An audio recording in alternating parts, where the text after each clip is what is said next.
Hey, how you doing? And welcome to Livewire's Buy, Hold, Sell. I'm Ali Selby, and we have an absolutely jam-packed episode for you today. In case you missed it, we surveyed thousands of Livewire readers in December to see how you are thinking about markets in 2022. So in this episode, we'll be taking a look at one of the interesting findings from that survey. Of course, it wouldn't be Buy, Hold, Sell without us asking our pros to analyze some of your favorite stocks. In this case, it's your top tip small caps for 2022. And for a bit of fun, we'll also be asking our fundies to choose whether they think Bitcoin or Aussie housing will outperform over the year ahead. But we'll get back to that later. Today, we're joined by Deniz from Paragon Funds Management and Josh Clark from QVG Capital. Let's jump straight into the survey. 30% of our readers think that right now is a good time to be reducing exposure to risk assets. John, I might start on you. Do you agree? No, Ali, we actually think quite the opposite, as we're bullish on our strong thematics and fundamental stock picks. Whilst we're expecting volatility this year, just like we're experiencing this month, we expect for this to be more than superseded by the globe's decade-plus long strong micro drivers from decarbonisation and electrification. Awesome. Over to you, Josh. Are you bullish on equities, or do you think that you should be reducing your exposure to risk assets over the year ahead? Yeah, I wouldn't agree with that sentiment that you should reduce exposure to risk assets. In fact, I don't really think there's many good times to be reducing exposure to risk assets. Really, you want to do it when you need the money. And that's a very personal question, so you've got to answer that one for yourself. Or two, if your strategy is to time the market. And from my experience, it's not the most lucrative strategy that I've seen. It's incredibly difficult. I'd love to know, John, are there any significant changes you've made to your portfolio in recent times? How does that compare, I guess, to your portfolio 12 months ago? Look, given the changing macro of Fed tightening, for the last few months, Ellie, we've been progressively increasing our exposure to resources like nickel and old energy oil, and decreasing our exposure to long duration tech stocks. Over to you, Josh. Have you made any crazy changes or massive changes to your portfolio in recent times that I guess looks completely different to how your portfolio looked 12 months ago? Yeah, there's one thing that comes to mind. I'm glad you corrected yourself and said massive, not crazy, because we never admit to doing anything crazy. But the most significant change in the portfolio relative to, say, a year or maybe even 18 months ago was, at that time, the market was very much risk on. Everyone wanted to own tech at any price. Exciting stories and high beta was working. More the more speculative, frothy type stories. And so really we were very careful about shorting any of those names, and essentially we stayed away. But I think, we're seeing a bit of a market pullback this month, and some of those companies eventually they're going to have to execute to maintain their market caps. And I think that time is getting closer, and we're seeing it in market sentiment. So yeah, the big difference would be the type of stocks that are in our short book now, and some of those more frothy, speculative names are starting to enter the short book. Okay, let's kick off with your top tip stocks for 2022. First up, we have your most tipped small cap for the year ahead. It's Poseidon Nickel. Its share price rose nearly 60% in 2021 on the back of strong demand for battery materials. John, I might start on you. Is it a buy, hold, or sell? It's a hold, Ellie, and only because of nickel's strong fundamentals and likelihood for much higher nickel prices this year, where the punters are likely to be able to throw darts at any stock and do well. However, we don't rate Poseidon's tight assets at all, and we don't rate their silver swan and golden swan resource discoveries. They're tiny, they lack any scale potential, and they're also getting very deep, which means they'll be fairly expensive to exploit. Over to you, Josh. Twiggy Forrest actually owns a 10% stake in this stock. Could that give investors confidence? Is it a buy, hold, or sell?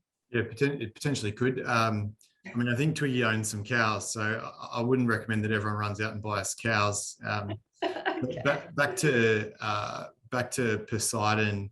Look, my view's not dissimilar to John's, albeit maybe I've got a bit less conviction around the nickel price. So my understanding of the asset is that ground has been picked over for over a decade now, and no one's been able to get it to work successfully in the past. So that speaks to some of the challenges that they'll have getting it up and running, or at least in a commercial sense. The other thing that sticks out, I think, is the grades appear to be a bit lower than peers. So that obviously adds sensitivity to the nickel price risk, whether it's to the upside or the downside. And probably the other point to make, I think, is it just means higher throughput through the mill, and they're older refurbished mills. So there are a few things that can go wrong there. So Poseidon's a sell for me. Next up, we have Life360, a family tracking app based in the US. Josh, I'll stay with you. Is it a buy, hold, or sell? My opinion would be Life360 is a buy. There's a few things to like about the business. 40% plus revenue growth rates is obviously nice. There's a few tailwinds in there at the moment. It's proved that the business can generate some operating leverage should they choose to pull back on the reinvestment within the business. So that's also positive. And I think the other thing that I like about it is founder management seem to understand how to create value in that stock, and the value is to create value for customers. So adding more features, benefits, and products into the bundle should reduce churn, and then churn gives you a couple of nice things. Reduce marketing spend to acquire more customers, and also greater lifetime customer value. So I think that one's heading in the right direction, and I'd call that one a buy. Over to you, John. Life360 just acquired location tracking hardware provider Tile, and it also wrangled its way into the ASX 200. Is it on its way up? Is it a buy, hold, or sell? Ali, it's a hold for us. We own 360, and it was quite a good winner for the fund. However, we largely exited the position ahead of the recent acquisition. We like the business a lot. They've developed the leading family tracking services platform. They've got a large market, and they've delivered very strong growth, over 40%, even through COVID. However, rising rate cycle with no earnings, we just think it'll face headwinds. It's a hold for us. Next up, we have Lake Resources. It was the best performing stock on our list. Its share price rose nearly 1,163%. Can it do it again in 2022? John, is it a buy, hold, or sell? Ali, it's a massive sell. If you could get the borrow, you want to short it. You do not want to be left holding the bag as they go into the truth-telling phase. Like, they've got a challenging direct lithium extraction brine asset, poor management, a really lightweight board, and their joint venture partner, I'd almost call a joke. They paid nothing for their 25% interest, which is a big red flag and says a lot about the asset. But more importantly, the resource, it's got a substandard brine, and the only way they'll make it work is by throwing lots of acid at it. And good luck with that. It's going to be expensive, that process, and we doubt very much they'll get anywhere near their overly promoted project parameters. And if you pro-rata the market cap up, the market's paying almost 1.8 billion for the asset, which is so expensive. John thinks it's a sell, but it just announced it was doubling its lithium production target at its flagship project. Over to you, Josh. Do you think it's a buy, hold, or sell? I don't think I'm brave enough to be as direct as John. I was going to put a hold on the stock. I mean, there's a lot that John's mentioned that I'd agree with in that it's difficult. It's certainly going to be a difficult one. Doubling their production targets is really something that's on a piece of paper. What you want to see is them double their actual production.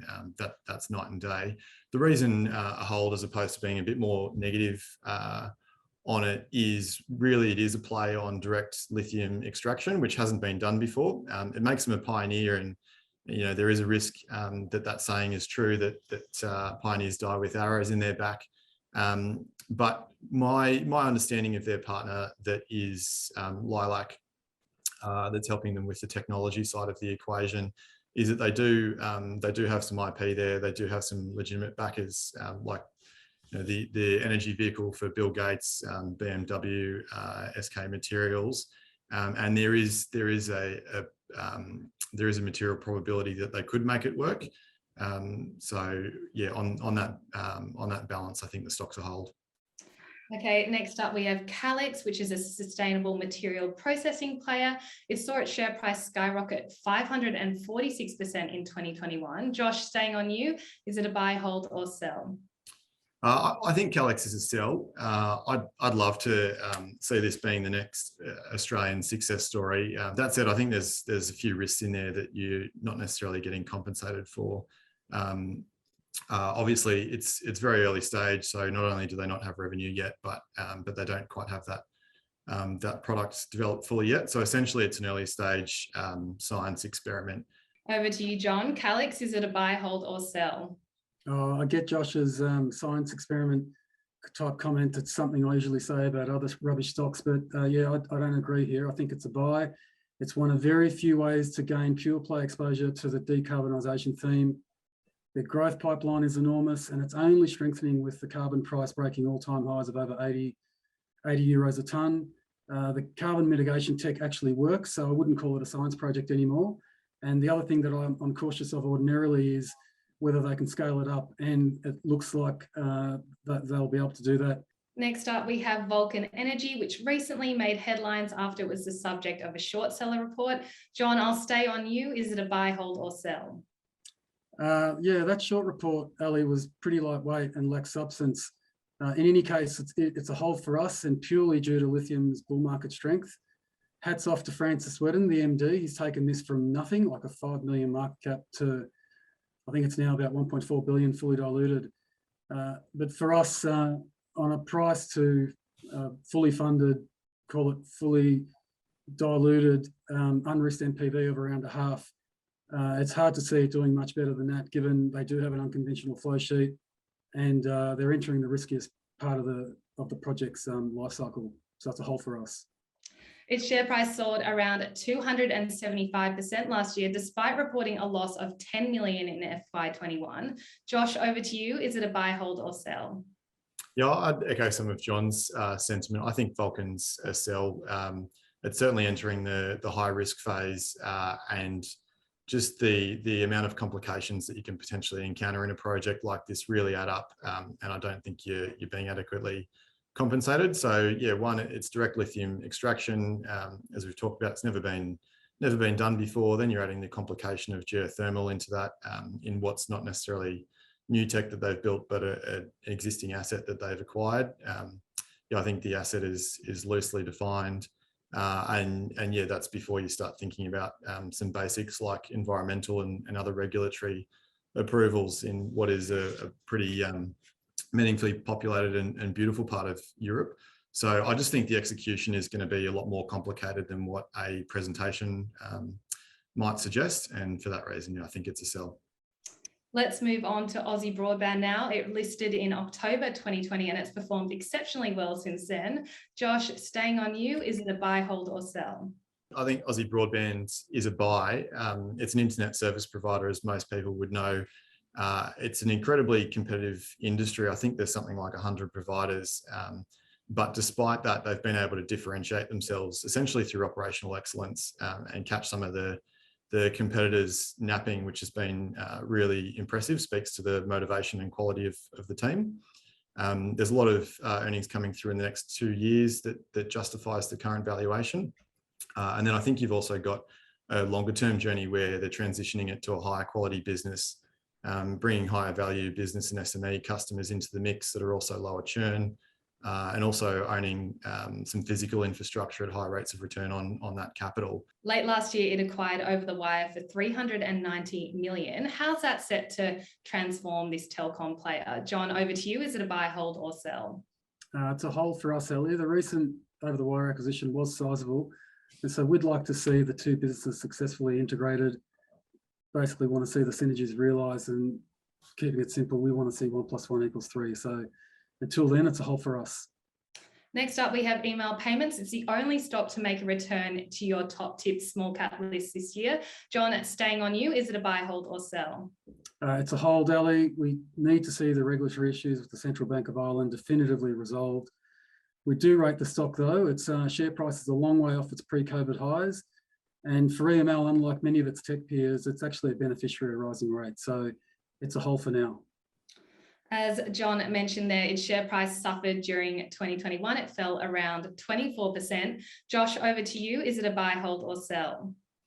Yeah, I can't help but agree with John on this one. I think EML is a hold. A few things to like about the business. I mean, one of them is obviously the intellectual property in the products, but also the operational leverage that you should get with incremental revenue dollars coming into the P&L in a business that's very high gross margin. The problem at the moment is there's a few question marks around what that revenue growth will actually be. I think if you were to list them, obviously the Central Bank of Ireland remediation looks like it's heading in the right direction, but hasn't yet been resolved. So there's a big question mark there. I think the return of foot traffic to shopping centres and also the benefit that the gift card business should receive off the back of that is still a bit of an outstanding item. And one of their recent acquisitions, NewerPay, has got some pretty ambitious targets out there, which at least from the outside looking in, look like they'll be difficult to meet. So I think you need some level of resolution on those three question marks before it can be a buy. So I think it's therefore a hold. Staying with you, Josh, next we have BrainChip Holdings. Its share price is already on a run this year. It's up 122% year to date. Is it a buy, hold or sell? I think this one's fascinating and really unique. I think BrainChip is a sell. The valuation for me is outrageous. The last quarterly, I think they did $112,000 of cash receipts for a valuation that was $3 billion last time I looked.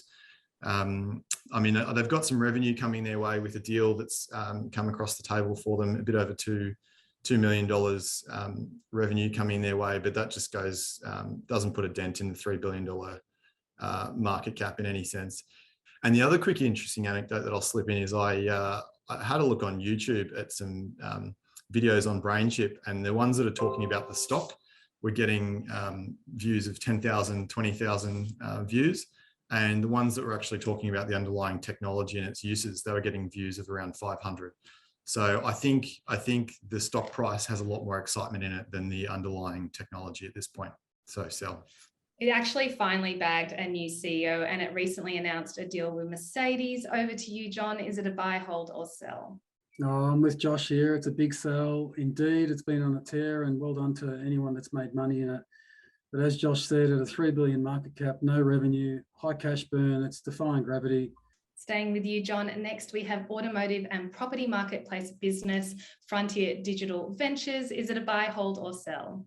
Oh, this is a hold for us. You're backing a strong management team who are behind iProperty, and they're of course taken out by REA, and the guys have demonstrated they can build and scale a classified marketplace in emerging nations. And however, headwinds from long duration assets means the stock's a hold for us. Over to you, Josh. Is Frontier Digital Ventures a buy, hold or sell? I think if you just take a really simplistic view, you can call this one a buy. Obviously something that's trading on around 10 times future revenues in a tech smash up is pretty scary to buy. But if you think about it on a more long-term basis, the Australian experience, and globally for that matter, has taught us what online classifieds businesses can do. Not only can they compound at really high rates of return, but they can do it for extremely long periods of time. Frontier have a diversified portfolio of these, and you certainly don't need all of them to pay off. Just a small amount of success within that portfolio will be enough for the stock to make money. And I think, as John alluded to, the management team love having a founder, owner, manager behind the business. So I think this one's a buy. Last but certainly not least, we have Audinate. Its share price rose around 7% in 2021. Josh, I'll stay with you. Is it a buy, hold or sell? I really like this business. It's a hold for me, though. I've admired it from afar from a long time, but always struggled to get my head around valuation for this one. I remember a while ago, back when you could travel, going to an audiovisual conference in Las Vegas, where all of the OEMs like Yamaha and Shaw and Bose and the like were advertising that they were using Audinate's technology. So really gave a bit of insight into how much they dominate that niche within audio. And also have the potential over a longer period of time to do something similar in video. But I think just to earn a reasonable return out of the stock, you need to buy it at a lower valuation, or you need video to be much more progressed than where it is at the moment. So that one's a hold. Last one for you, John. Audinate obviously suffered during the COVID lockdown, so there's obviously no concerts. But now with reopenings kind of happening around the world, could this be a winner? Is it a buy, hold or sell? Ali, it's a sell for us on valuation. We actually own this from the IPO when the easy money was made. And like Josh, we also really like the business. However, the market's already pricing in excessive amounts of growth, and we see continued supply chain issues around chip shortages, which we think will impact the business. So it's a sell for us. Okay, we've had a lot of sells in there today, so I might put our fundies on the spot and ask them to select a stock that they think can outperform in 2022. John, I might start on you. Is there a stock that's really exciting for you? Yes, Ali, Lithium Power International, LPI. It's a bankable feasibility complete or construction ready lithium developer, and we think it'll at least double this year despite its re-rate. They've got arguably the best undeveloped lithium brine asset globally, one of the best in South America anyway. And it's a conventional lithium brine asset, unlike some of the others we talked about in the episode. What's kept people away in the past is it's had a convoluted ownership structure, and that's all about to be cleaned up in our view. And in terms of pricing metrics, they're attractive. It's only trading on a price to fully funded NPV of around a quarter. And so we see strong upside, and you're getting the lucrative stage 2 for free. So it's a buy for us, and full disclosure, we're long. Okay, over to you, Josh. Your time in the hot seat. Is there a stock that you're backing for the year ahead? To keep it small, but not super spicy, one that's maybe a little bit boring, a longer term compounder that you can put in the bottom drawer, I might call out Pacific Smiles. So they run dental centres, so many of your readers might have even been there in the past. But what I like about it is a strengthened management team from where they've been in the past, high returns on capital, really long runway for revenue growth. This thing can grow forever and a day. So I think you've got long-term returns in something like Pacific Smiles. Okay, before we sign off for today, we thought we'd ask John and Josh for their thoughts on two popular, if not controversial, asset classes. 60% of you voted that you think Aussie housing will outperform in 2022, while 40% of you voted for Bitcoin. But let's see what our pros think. Josh, I might start on you. Do you think Aussie housing or Bitcoin will outperform over the year ahead? Oh, look, I'm going to go with Aussie housing on this one. I've got to make the point that it's a pretty cruel question, because I'm sure you know that I've got no idea how to predict the Bitcoin price. But if I was to have a go at it, you'd say, at least with Australian housing, you've got some fundamental indicators of value and where price should be. Obviously, things like rental yields, affordability, availability of debt, that sort of thing. So that's going to keep house prices within a natural band. Bitcoin, on the other hand, doesn't have those elements, so the price could be anything, at least in my view. So I think you just need to ask yourself, is it a risk on or a risk off environment? Because the additional volatility in Bitcoin is probably going to make it move further than Australian house prices.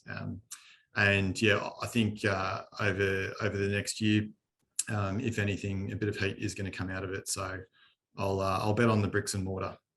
Your time in the hot seat, John. Should readers expect further weakness out of Bitcoin this year? What are you backing for 2022?